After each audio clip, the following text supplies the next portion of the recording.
Hello everyone, welcome back to part 3 of transpiration, and today we will be starting with the next topic, adaptations in plants to reduce transpiration.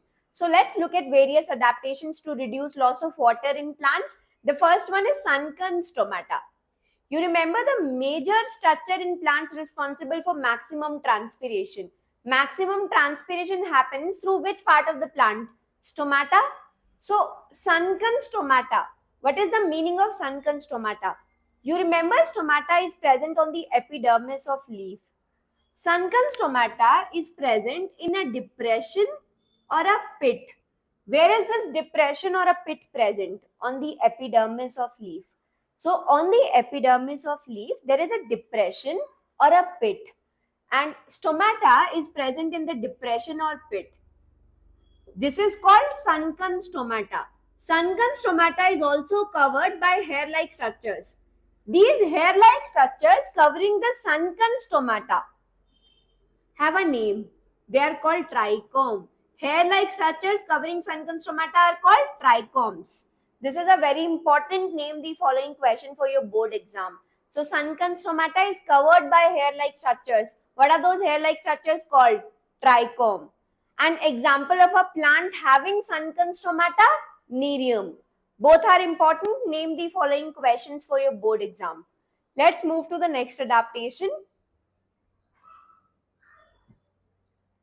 Next adaptation is fewer stomata. So maximum transpiration happens through stomata. Plants lose maximum water through which structures? Stomata. So the next adaptation which can reduce transpiration is fewer stomata. Next one is narrow leaves. How do you think narrow leaves will reduce loss of water by plant? So narrow leaves will reduce the surface area. Narrow leaves will reduce the surface area. Less surface area means less evaporation of water. So narrow leaves reduces surface area. Less surface area means less evaporation of water, reducing the rate of transpiration. Coming to next adaptation, reduced exposed surface. So in some plants, leaves curl up. If leaves will wilt or curl up, the exposed surface area will reduce. If exposed surface area to the sunlight will reduce, evaporation will also reduce, preventing the loss of water by the plant. Next is loss of leaves. This you have heard in desert plants, that desert plants lose their leaves. Their leaves gets converted into spines, reducing the loss of water. So example of loss of leaves is desert plant. Last one is thick cuticle. I have explained this under cuticular transpiration, that cuticle is a waxy layer to prevent the loss of water by the plant, but still some amount of water is lost. But thicker the cuticle, lesser is the evaporation, and desert plants have very thick cuticle. Because thicker the cuticle, lesser is the evaporation, lesser will be transpiration. So these are the adaptations in the plant to reduce the loss of water by the plants, to reduce the rate of transpiration. And they can also ask you odd one out type of question. I'll give you an example. They can ask you a odd one out type question. Example, let's say temperature, intensity of sunlight, humidity, sunken stomata. What is the odd one out? Sunken stomata is the odd one out. And the category of the other three, external factors affecting rate of transpiration. So a odd one out question can also be framed from this, or they can ask you a direct question that write down the adaptations in plant to reduce rate of transpiration. Now coming to the next topic, let's look at the significance of transpiration. So all of you know plant lose huge amount of water by transpiration. Now you must be wondering, is there any benefit of this process as well to the plants? So the answer is yes. Transpiration is also significant to plants. Now let's look at the significance of transpiration in plants. First one is cooling effect. You have heard that evaporation of sweat brings cooling sensation to your body. Similarly, evaporation of water in plants bring a cooling effect to plants as well. Plants there are enzymes present for various activities, for various reactions. and those enzymes work at optimum temperature. When temperature in the environment, in the atmosphere, exceeds or becomes too much, it can lead to denaturing of enzymes. The higher temperature can destroy all the enzymes of the plant.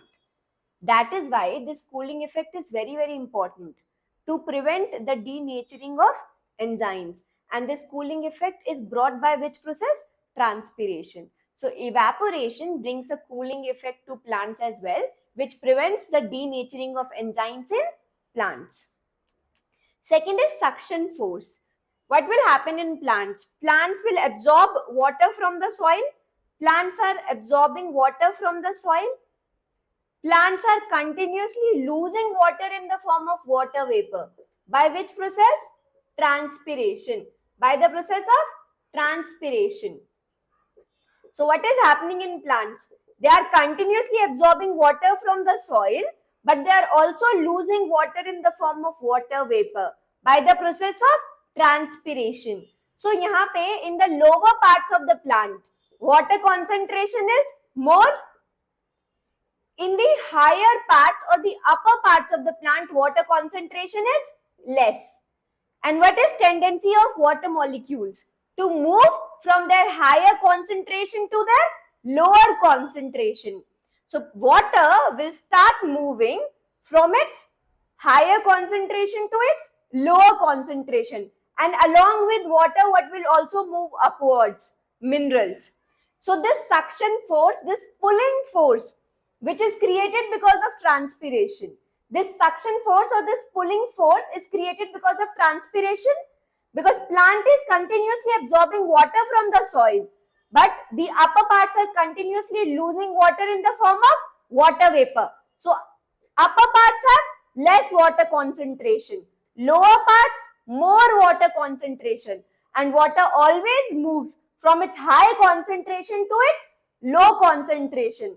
Along with water, what will also move upwards? Minerals.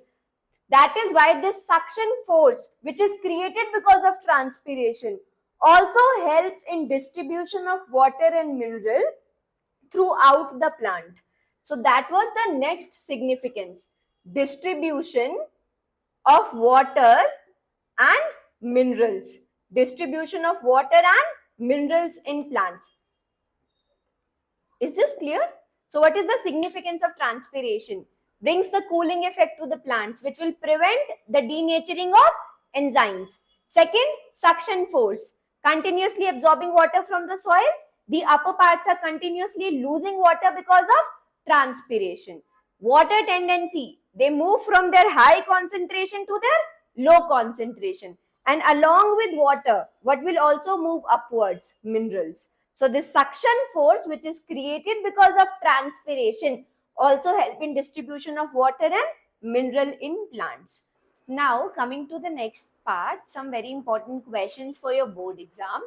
Name the force which can draw water up to 50 meters in taller trees. Can you guess the name of the force which can draw water up to 50 meters in taller trees? It is transpirational pull. Transpirational pull can draw water up to 50 meters in taller trees. And if the question comes, name the force which can draw water in smaller plants, in herbaceous plants like shrubs and herbs.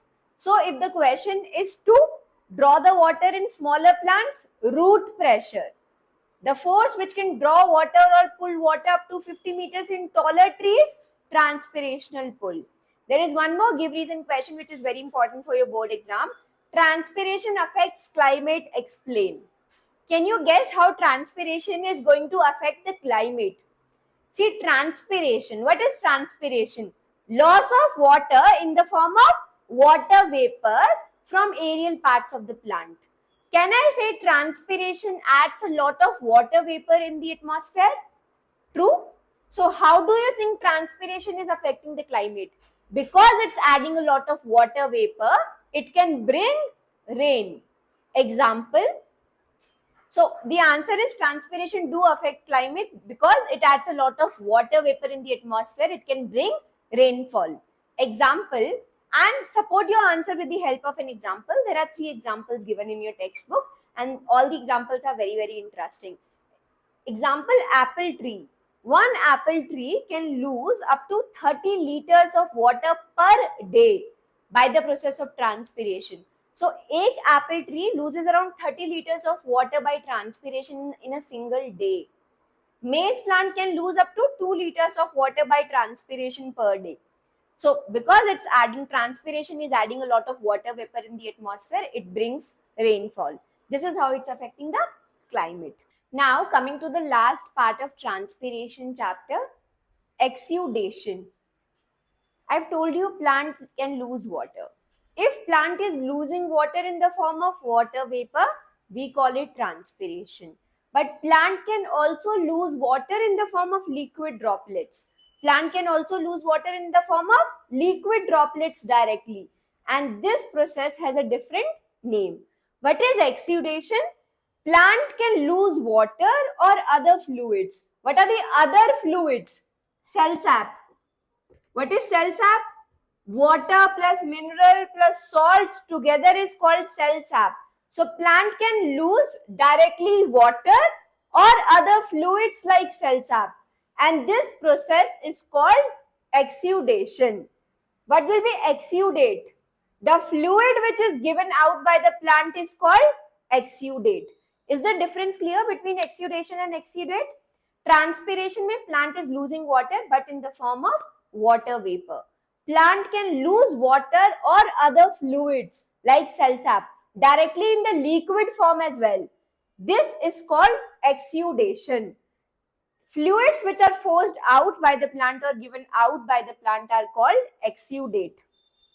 There are two types of exudation, guttation and bleeding. Let's look at the first one. Let's look at guttation. So, before guttation, before the definition of guttation, you should know about hydrothorns. Hydrothorns. So, hydrothorns are the tiny pores. Hydrothorns are tiny pores present on the margins of the leaf and at the tip of veins. So, this is the diagram of a leaf. These are called veins. What are these? Veins. So, where are hydrothorns present? Hydrothorns are the tiny pores. Where are they present? What is the location of hydrothorns? On the margins of leaves at the tip of veins. This is the complete location. On the margin of leaves at the tip of veins. Now, looking at the next question, how these hydrothorns are helping in the process of guttation.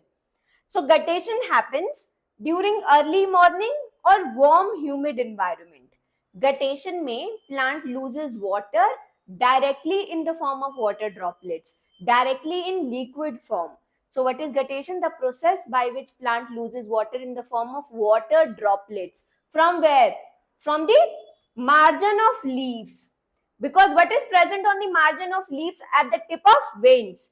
Margin of leaves at the tip of veins, there are tiny pores called hydrothorns. In guttation, plant loses water directly in the form of liquid droplets from these pores called hydrothorns. Now coming to the give reason question that why guttation generally happens in warm humid environment. If humidity is very high, what will happen to transpiration or loss of water in the form of water vapor? अगर humidity बहुत high है तो transpiration rate of transpiration will reduce. They are inversely proportional. If humidity is high, transpiration will reduce. What will happen in humid environment? Plant is continuously absorbing water from the soil.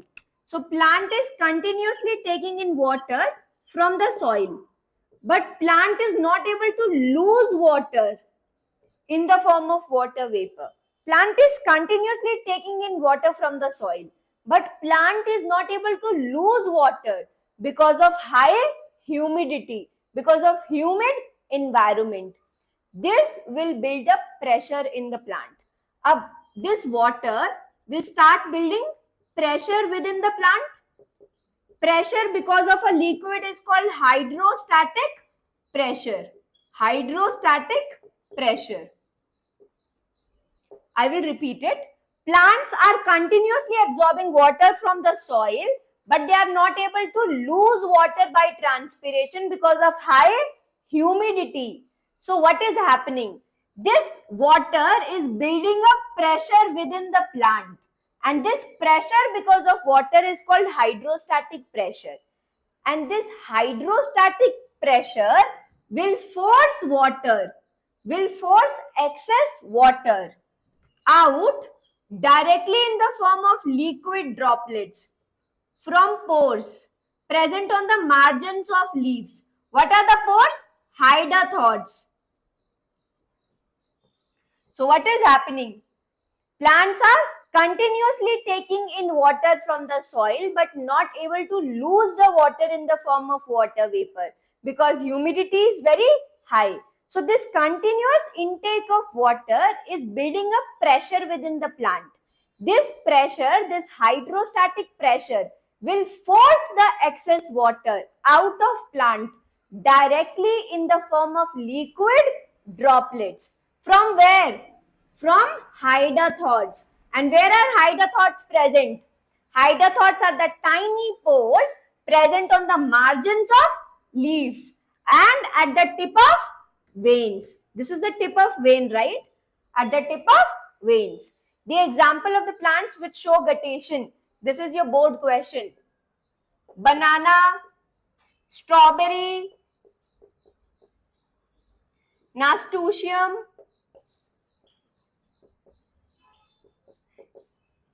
These are the plants which show the process of guttation. Now coming to the next type of exudation, bleeding. So what is bleeding? Plant sap or cell sap comes out from the injured or cut part of the plant. So whenever there is any injury or any cut part of the plant, what starts coming out from that injured or cut part? Cell sap. What is cell sap? Water plus mineral plus salt together is called cell sap. And the process is called bleeding. When cell sap comes out from the injured part of the plant, the process is called bleeding. Guttation mein what was coming out? Water directly in the form of water droplets from the hydrothods. Because of which pressure? Hydrostatic pressure. There is a very important name the following question. Name the pressure which is responsible for both guttation and bleeding. Root pressure. Answer is root pressure. Root pressure is responsible for both guttation and bleeding, and I have explained root pressure in absorption by root. That's it for transpiration chapter. We'll meet in the next chapter. Till then, bye. Hey, hello everyone. So I am putting a lot of efforts in creating these videos for you. If you like my content, please like and subscribe. It will help me in reaching more audience. Thank you.